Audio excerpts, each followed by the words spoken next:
வணக்கம். நம்ம அன்றாட வாழ்க்கையில நாம சாதாரணமாக கடந்து போற பல விஷயங்களுக்கு பின்னால எவ்வளோ பெரிய அறிவியல் ஒளிஞ்சிருக்கு தெரியுமா? அப்படிப்பட்ட ஒரு சுவாரஸ்யமான விஷயத்தை தான் நாம இன்னைக்கு பார்க்க போறோம். நம்ம வீட்டு பக்கத்துல கிராமங்கள்ல பார்க்குற கிணறுகளுக்கு பின்னால இருக்கிற ஒரு மாபெரும் இன்ஜினியரிங் ரகசியம். நம்ம வாழ்க்கைக்கு தண்ணீர் எவ்வளவு முக்கியம்னு நான் சொல்லி உங்களுக்கு தெரிய வேண்டியதில்லை. ஆனா கொஞ்சம் யோசிச்சு பாருங்க, குளம், ஏரி, ஆறுன்னு என்னென்னவோ இருந்தாலும் பல தலைமுறைகளா நம்ம குடிநீருக்கும் விவசாயத்துக்கும் ஒரு வற்றாத ஜீவநதியா இருக்கிறது இந்த கிணறுகள்லாம். உண்மையிலே பூமிக்கு அடியில இருந்து நம்ம கிடைச்ச மிகப்பெரிய பொக்கிஷம் இது.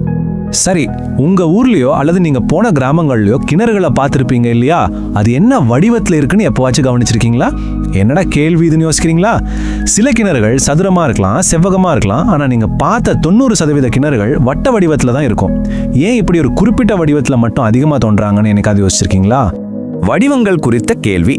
உண்மையிலேயே எந்த வடிவம் ரொம்ப பாதுகாப்பானதுன்னு இப்ப பார்க்கலாம்.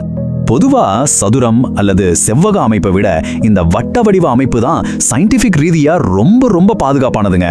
பூமிக்கு அடியில ஏற்படுற ஆபத்தான மண் சரிவுகளை தடுக்கிறதுல வட்ட வடிவ கிணறுகள் பக்காவா வேலை செய்யும். சிம்பிளா சொல்லணும்னா அண்டர் கிரவுண்ட் ஸ்ட்ரக்சருக்கு இந்த வட்ட வடிவம் தான் எப்பவுமே பெஸ்ட் சாய்ஸ். அறிவியல் காரணம் அழுத்தம், அதாவது பிரஷர். பூமிக்கு அடியில நிஜமாவே என்ன நடக்குதுன்னு தெரிஞ்சுக்கலாமா? இதுக்கு பின்னால இருக்கிற மிக முக்கியமான பிசிக்ஸ் என்னன்னா அழுத்தம், அதாவது பிரஷர். ஒரு நிமிஷம் கற்பனை செஞ்சு பாருங்க. தரைக்கு கீழே ஆழம் போக போக அழுத்தம் பயங்கரமா கூடும். சுத்தி இருக்கிற மண்ணும் பாறைகளும் ரொம்ப வெயிட்டானவை.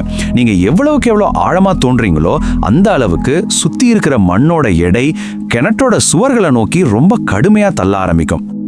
பூமிக்கு அடியில நடக்கிறது அப்படியே ஒரு செயின் ரியாக்ஷன் மாதிரி தாங்க. முதலாவது ஆழம் அதிகரிக்குது, ரெண்டாவது அதனால சுத்தி இருக்கிற பாறைகளோட எடை கூடிக்கிட்டே போகுது, கடைசியா அந்த மொத்த எடையும் ஒரு கடுமையான அழுத்தமா மாறி கிணத்தோட சுவர்களை அப்படியே நசுக்க பார்க்கும். இந்த பிரஷர் கிணற்றையே மொத்தமா அழிக்கக்கூடிய ஒரு மிகப்பெரிய வில்லன் கூட சொல்லலாம். சரி, இந்த மாபெரும் வில்லனை, அதாவது அழுத்தத்தை வட்ட வடிவம் எப்படி ஈஸியா சமாளிக்குது? நீங்க வட்டமா கிணறு தோண்டும் போது உள்ள இருக்கிற தண்ணீரோட பிரஷரும் வெளியில இருந்து மண்ணு கொடுக்கிற பிரஷரும் சுவர்கள் முழுக்க ரொம்ப சமமா பகிர்ந்தளிக்கப்படும். சதுர கிணத்துல இருக்கிற மாதிரி இங்க மூலைகள், அதாவது கார்னர்ஸ் கிடையாது. கார்னர்ஸ் இருந்தா அங்கதான் அழுத்தம் மொத்தமா குவியும், அது சீக்கிரமா உடைஞ்சிரும். அந்த பலவீனமான மூலைகள் இல்லாததுதான் வட்டத்தோட மாஸ்டர் ஸ்ட்ரோக். அடுத்ததா வட்ட வடிவத்தின் நன்மைகள். பல தலைமுறைகளுக்கு நிலைத்து நிற்கும் வகையில இது எப்படி இருக்குன்னு பார்ப்போம். உங்க ஊர்களில் கூட நீங்க சில பழைய கிணறுகள் இடிஞ்சு விழுந்திருக்கிறத பார்த்துருக்கலாம். நல்லா கவனிச்சு பாருங்க. அதுல முக்கால்வாசி சதுரமாவோ இல்ல செவ்வகமாவோ தோண்டப்பட்ட கிணறுகளா தான் இருக்கும். மூளைகள்ல அழுத்தம் தாங்க முடியாம சுவர்கள் உடைஞ்சது தான் இதுக்கு காரணம். ஆனா நம்ம வட்டக்கிணறுகள்ல அழுத்தம் எல்லா பக்கமும் சமமா பெரியறதால சுவர்களுக்கு எந்த பாதிப்பும் வராது. அதனாலதான் இது பல நூறு வருஷங்கள் ஆனாலும் அப்படியே ஸ்ட்ராங்கா நிக்குது. இது எல்லாம் கேட்கும்போது எனக்கு ரொம்பவே ஆச்சரியமா இருக்குங்க. எந்த ஒரு மாடர்ன் பிசிக்ஸ் லேபோ சிவில் இன்ஜினியரிங் டிகிரியும் இல்லாத அந்த காலத்திலேயே பூமியோட பிரஷரை எப்படி பேலன்ஸ் பண்றது நம்ம முன்னோர்கள் எவ்வளவு துல்லியமா கணிச்சிருக்காங்க பாருங்க. இந்த சயின்ஸை அத்துப்படியா தெரிஞ்சுக்கிட்டு தான் அத்தனை கிணறுகளையும் வட்டமா தோண்டி இருக்காங்க. நிஜமாவே ஒரு பெரிய ஹேட்ஸ் ஆஃப் சொல்லலாம் இல்லையா?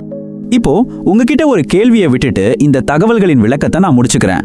கிணற்றோட வடிவத்தில் இருக்கிற இந்த பிரம்மாண்டமான அறிவியலை போல நம்ம முன்னோர்களோட வேறு எந்த பழக்க வழக்கங்களுக்கு பின்னால இந்த மாதிரி மாபெரும் சயின்ஸ் ஒளிஞ்சிருக்கும்? கொஞ்சம் யோசிச்சு பாருங்க. நம்ம அன்றாட கலாச்சாரத்தில் இருக்கிற அறிவியலை தேட இது ஒரு நல்ல தொடக்கமா இருக்கட்டும். கண்டிப்பா இது உங்களுக்கு புதுசா இருந்திருக்கும்னு நம்புறேன். ரொம்ப நன்றி.